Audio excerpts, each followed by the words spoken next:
Push the goddamn button. Push the goddamn button. Welcome back to The Real Truth. And I just watched Scarface for the first time. Say hello to my list. I'm a fight choreographer, and here we specialize in reviewing movies using common sense. If you saw our breakdown of the Teenage Mutant Ninja Turtles, I think that was the one where I was like, yeah, I don't know if people would want to watch me do a first-time reaction on movies because I might upset them.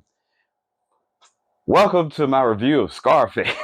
Why am I this old, been on Earth this long, and have not seen Scarface? A classic, right? The reason why is because I am not into gangster movies. Guy comes over from Cuba, Tony Montana, played by Al Pacino, thrown in prison, kills a guy in prison, that gets him some cred, I believe, does a job for a drug runner or whatever, right? And then that goes wrong, but he handles himself and he moves up, and he keeps moving up within this, I guess, gang organization or mob organization. Is it mob or is it like a drug cartel organization? He keeps moving up, right? Man, this dude is stone cold. He kill you, not bad an eye.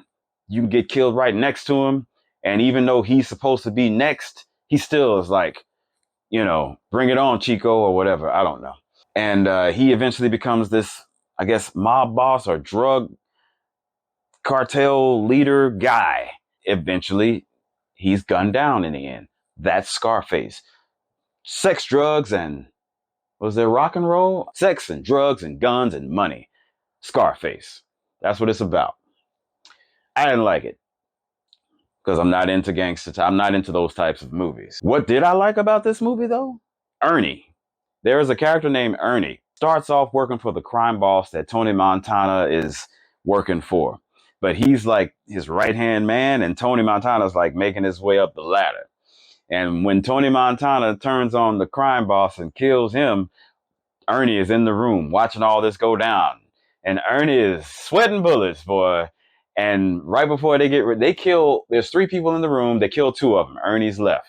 When they get ready to leave, one of Tony's guys turns around. He's like, what about him? Looking at Ernie. And Ernie is just like standing there, just like, right? And Tony looks at him. He's like, hey, you want a job? And Ernie's like, yeah, like piss going down his leg. Yeah, yes, Tony, I'll take a job. And Tony's like, all right. And he's like, thank you, Tony. Tony walks out. Ernie picks up a bottle of whatever. and it's just shaking, right? It's just shaking. Ernie's like so happy that they didn't shoot him along with everybody else in the room. My heart goes out to Ernie because Ernie had to endure, man. Ernie had to sit through so much mess, and he's watching Tony come up that ladder and the way Tony is. And I know Ernie wants to say something like, hey, boss, maybe we shouldn't trust this guy. Ernie is a ride or die dude, man. I liked Ernie. I hate that he did die. He did die in the movie. Everybody died in Tony's camp. Everybody died in Tony's camp. Did his wife die? Did his wife die? Or did she just leave him? You know what? I honestly don't. Does Michelle... Oh, by the way, Michelle Pfeiffer's in the movie.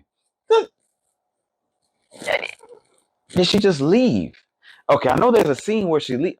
This movie has a lot of not catchphrases, but iconic lines that I've heard in other movies, mostly Friday. I've heard in other movies. I've also heard from Razor Ramon, played by Scott Hall, a WWF, WWE, WCW wrestler. He basically based his character Razor Ramon on Scarface, and I knew that years before I saw Scarface. This movie, it was just odd for me. It didn't seem like it really there was a point. I mean, I know there was a point like Tony's rising through the ranks. I know that, but it was like at one point he's like, I want you to marry me. And he's talking to a woman that doesn't care about him. There's no chemistry or nothing. She's like, doesn't want anything to do with him. And you're the most beautiful woman. I want you to marry me. Where'd that come from? Like, y'all have never even been on a date. It was just weird. And she does. I don't know why. Is there scenes cut?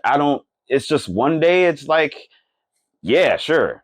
I don't, and it's Michelle Pfeiffer is the lady who he's in love with and he marries in the movie. Y'all don't love it. I think he loves her because because physical, he thinks she's really, really hot. And Michelle Pfeiffer is pretty. This whole movie seemed half-baked. Everything in this movie seemed half-baked. Why are you here? Okay, is it really that important? Doesn't seem like it. Oh, now you moved up the ranks. Great. They did it better than Starship Troopers with Rico, and that was cheesy as fuck, in my opinion. I get it if you loved it. I loved Revenge of the Ninja. I can't say it's a good movie, but that's what I was into. And it was the 80s. And in the 80s, we had a lot of cheesy ass movies that we liked. So but this one was not for me. Things I didn't like is just almost the entire movie. But I sat through it. It's a long movie. It was like 160 something. I want to say 163 minutes. I could be wrong, but it was long. Tony Montana is attracted to his sister in the movie. And you can now that may be the best, in my opinion. That was the only thing in the movie that actually seemed like it was given effort was put into it. Because from the moment his sister enters the movie, I know something's up. And then it just escalates as far as like, oh wow, you're attracted to your sister. Wow. And then his right hand man dates his sister behind Tony's back because, they want to keep it on the down low. And Tony ends up shooting his right hand man because I think Tony wants a sister. And then there's a point at the end where I thought it was like a dream or something, because at this point, Tony is sitting at a desk with a mountain of cocaine and he's just in it. Right. And so I thought this might have been a hallucination, but his sister walks into his room, takes off her clothes, and then she gets shot, because this is at the end of the movie where the other bad guy, the other mob, the other crime boss has put a hit out on Tony. And that's where Ernie dies. And I was like, man, why couldn't Ernie make it? Ah. Anyway, but yeah, the reason why the other crime boss turns on Tony is because Tony wouldn't assassinate this one guy. And the reason why he wouldn't assassinate him at the time they needed him to be assassinated is because the guy's family was in the car with him. Look, this movie was hard to understand as far as the dialogue goes. There are just a lot of stretches in the movie where I was like, I can't understand what y'all are saying because y'all are trying too hard. So if there are other parts in the movie where Tony expresses that he won't kill women and children, I missed it. I don't like this movie. That's my review of Scarface. I finally saw Scarface. Yes, there are movies that are extremely popular and famous that I have not seen. The reason for that is because they are probably not my cup of tea, but I will give them a chance if sometimes I can find them free. There are things I like. You know this. Our last video featured a movie I like, but there are also movies I don't like. This was one of them. That's been The Real Truth. Until next time, peace.